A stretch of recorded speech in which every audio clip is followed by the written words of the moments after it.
June the 24th, 2 Kings 6:1 through 7:20.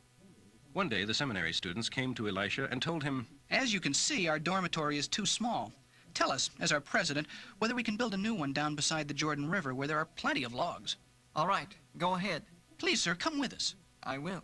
When they arrived at the Jordan, they began cutting down trees. But as one of them was chopping, his axe head fell into the river. Oh, sir, it was borrowed. Where did it fall? The prophet asked. The youth showed him the place, and Elisha cut a stick and threw it into the water, and the axe head rose to the surface and floated. Grab it. Elisha said to him, and he did. Once when the king of Syria was at war with Israel, he said to his officers, "We will mobilize our forces at..." naming the place. Immediately Elisha warned the king of Israel, Don't go near, naming the same place. for the Syrians are planning to mobilize their troops there. The king sent a scout to see if Elisha was right, and sure enough, he had saved him from disaster. This happened several times. The king of Syria was puzzled. He called together his officers and demanded, "Which of you is the traitor?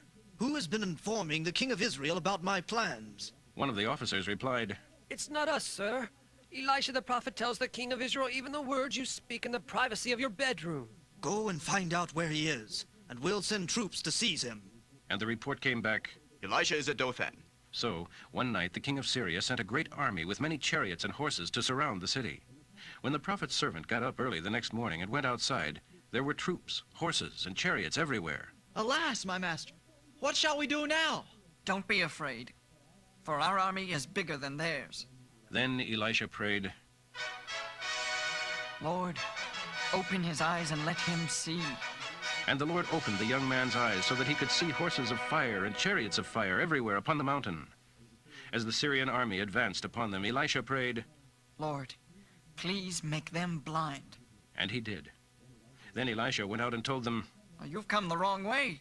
This isn't the right city. Follow me and I will take you to the man you're looking for.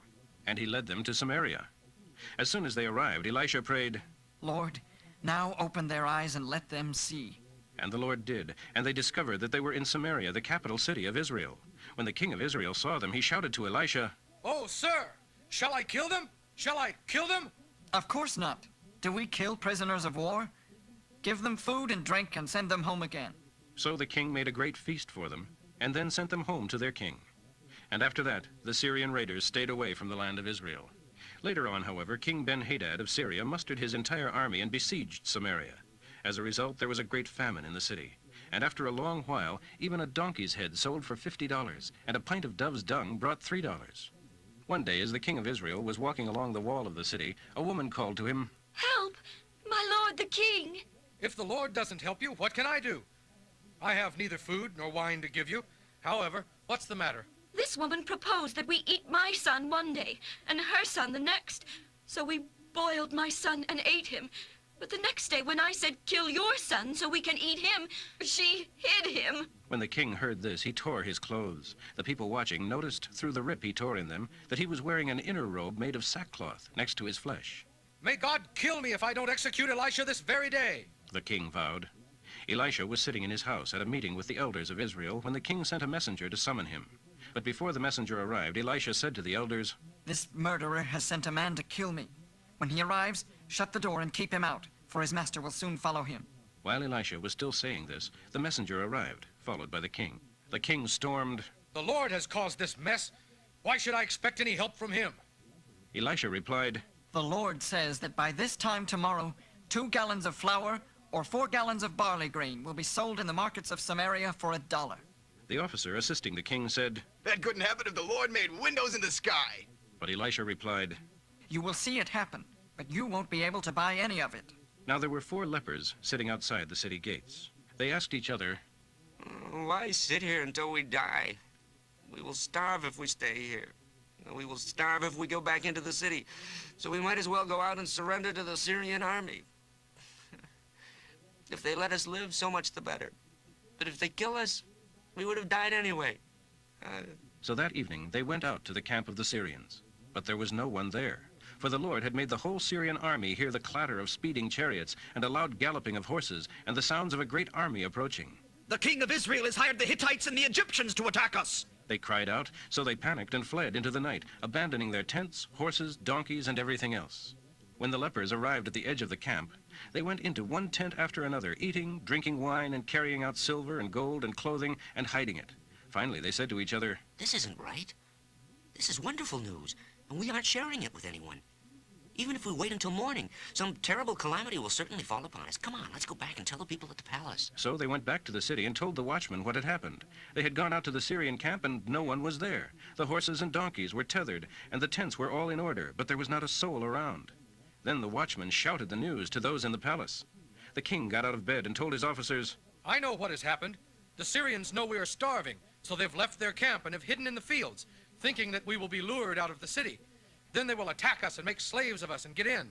One of his officers replied, We'd better send out scouts to see. Let them take 5 of the remaining horses. If something happens to the animals, it won't be any greater loss than if they stay here and die with the rest of us. 4 chariot horses were found, and the king sent out 2 charioteers to see where the Syrians had gone.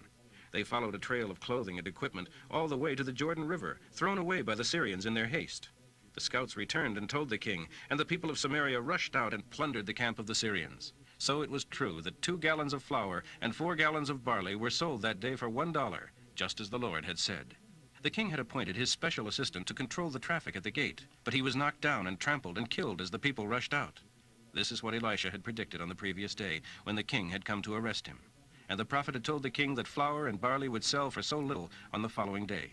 The king's officer had replied, That couldn't happen if the Lord opened the windows of heaven.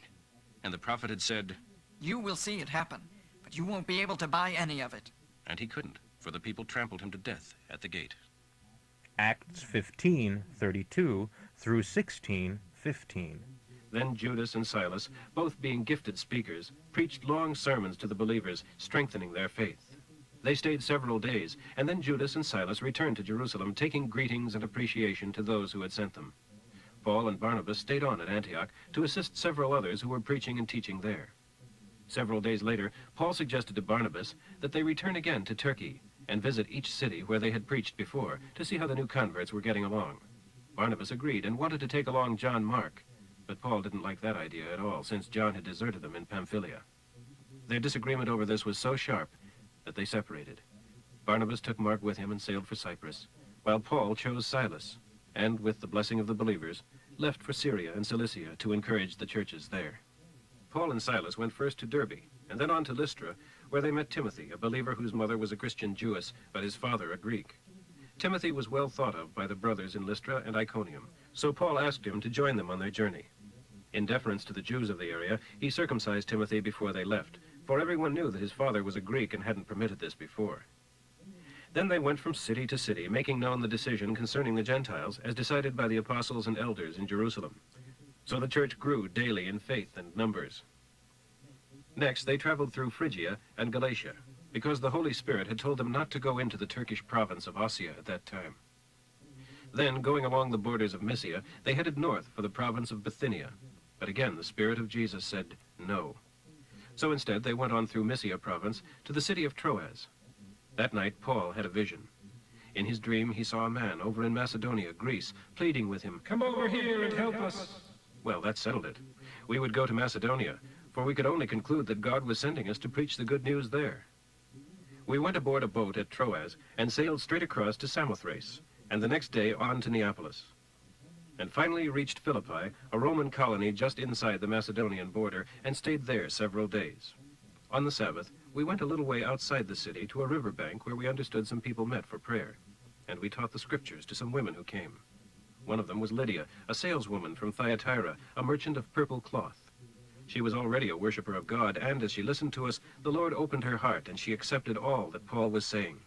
She was baptized along with all her household, and asked us to be her guests. If you agree that I am faithful to the Lord, come and stay at my home. And she urged us until we did. Psalm 142, 1 through 7. How I plead with God. How I implore his mercy, pouring out my troubles before him. For I am overwhelmed and desperate, and you alone know which way I ought to turn to miss the traps my enemies have set for me. There's one, just over there to the right. No one gives me a passing thought. No one will help me. No one cares a bit what happens to me. And I prayed to Jehovah. Lord, I pled, you are my only place of refuge. Only you can keep me safe. Hear my cry, for I am very low. Rescue me from my persecutors, for they are too strong for me. Bring me out of prison, so that I can thank you. The godly will rejoice with me for all your help. Proverbs for today, 17:24 through 25. Wisdom is the main pursuit of sensible men, but a fool's goals are at the ends of the earth. A rebellious son is a grief to his father and a bitter blow to his mother.